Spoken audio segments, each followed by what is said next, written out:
Right, this is the first Descendants. A new game that's just come out. It's kind of like Warframe, Destiny, like looter shooter type stuff. If you ever played Outriders, it's like that. But today it was released, and there's 21 ultimate weapons that are in the game that cater to each character and element type. So I'm going to show you which ones they are and how to get them. So to start, here's all of them. There's every type of weapon: SMG, hand cannon, shotgun, launcher, rifles, LMGs, ARs and stuff. They're not too hard to get. Some of them are a lot harder than others, some of them are easier. Thunder Cage is the first one you will get, because as you see right here, you can track the parts, and if you just click that there, it tells you exactly where to get each part. So you just click on this and then it'll show you on the map where to get it. And that's the first one you will get, because you just get it from completing Sharon's quests. As you can see, each of them have their own unique skills. Some of them need things crafting, some of them need a lot more than others. But to start, I'll show you the skills and stuff that they have. So first you've got the top, which is the description, and then the basic information, which is fire rate and aim recovery.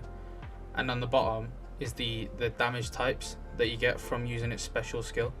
So as you see here, this is the fearlessness. On hitting the enemy with all bullets, increase the firearm critical hit rate and the firearm critical hit rate of this attack, the damage upon landing a critical hit on the enemy. So on landing all bullets, the crit hit rate is doubled and the critical hit damage goes up by 5%. So I think this one would be ideal use for Bunny or Sharon, as it synergizes with their element types. And now I'm just going to quickly run through the rest of them and tell you who they're compatible with. I'm trying not to make the video too long, but this one's Greg's Reversed Fate, which I'm assuming you'll get from the start missions where you have to kill Greg. We did that in the beta multiple times. But because this weapon has a unique skill called Bombardment, which is fire damage, it synergizes with Blair, who's a fire user.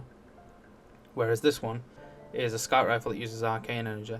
It doesn't really synergize with any character, it just synergizes with all of them. Some of them just have unique skills that don't really synergize to specific characters, they're just useful. So most of them do synergize with Bunny, but I'll show you the one that I'd recommend you using on, or if you want to make a build. But ones like this one, Ancient Technique, doesn't really synergize with anything. It's just a really cool weapon and has unique abilities for itself, so you can use it with any character. Seeing as it is a heavy launcher, I'd recommend you use it with someone like Ajax. And then for the next one, it's a beam rifle, which has a void type ability. So there's not really many characters in the game with void abilities. I don't think there is any. So all I've seen up to now is arc, fire, ice, water, but like just the basic elements. So this one would just synergize with many characters instead of one specific, so you could just use it with any. Whereas this one, Divine Punishment, does holy damage again, or arcane.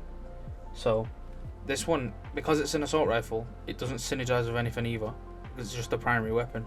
You can use it on anything, but these are the ones that I'd recommend you use it with, or I think that you could make a build with. Next one to get to is a handgun, which does weak point damage.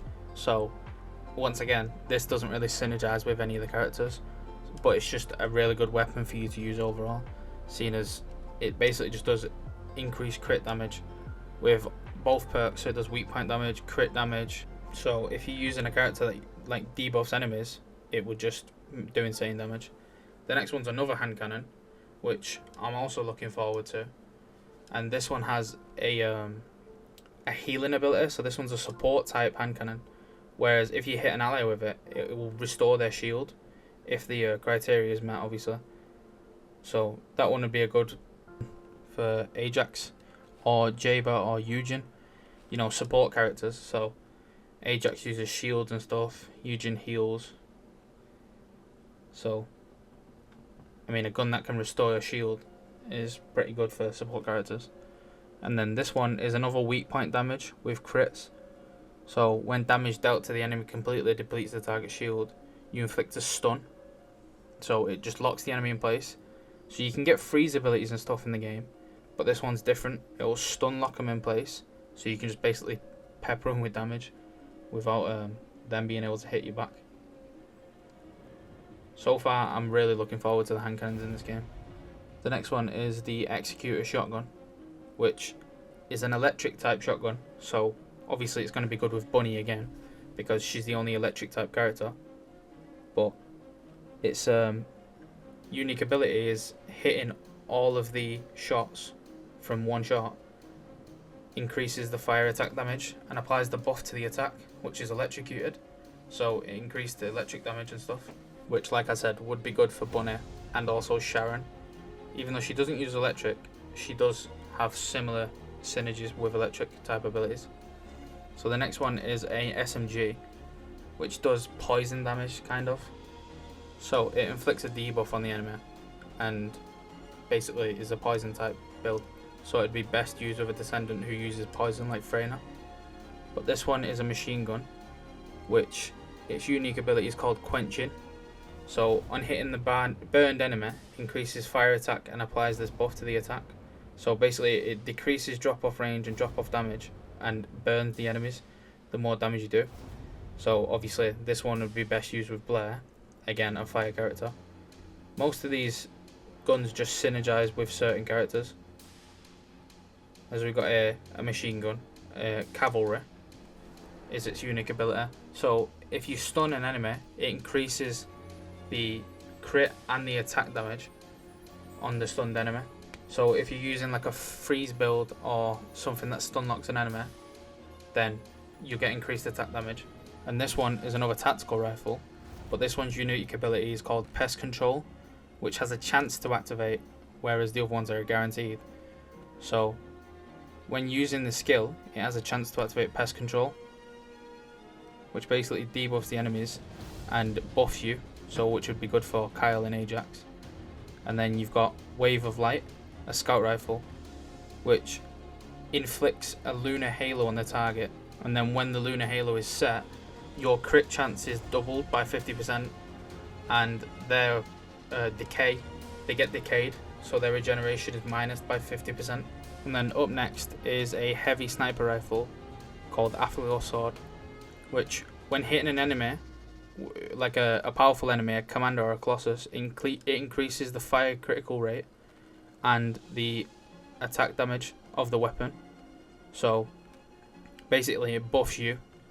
So this one would probably be best for someone like Glay, who is a character who can buff herself. And then the next one is another sniper rifle, but this one increases crit damage and applies a buff to the attack, which increases the crit rate by 100%. So this one doesn't, it's not exactly a character set one, it doesn't synergize because of the element type, so it can be used on any character really. And then this one is a beam rifle, which deploys a guardian lance for a set amount of time, which deals extra damage to nearby enemies, and the duration and range are increased when this perk is activated. The next one is a Fallen Hope assault rifle, which doesn't really synergize with everything. These ones are just not really set ones, but this one just increases hip fire and basically accuracy, trigger rate. It increases all the basic stats. This one is a Thunder Cage SMG, which highly synergizes with Bunny because it's an electric type SMG. Then the last one is the Ultimatum hand cannon, which in my opinion is my personal favourite because it can give you a stack each enemy you kill. So if you kill 5, you can get up to 150% attack damage. That's probably the one I'll be looking out for. But if you've enjoyed this video or have found it helpful, please let me know. And these are some things that are to come in the game. Thanks for watching, and please subscribe.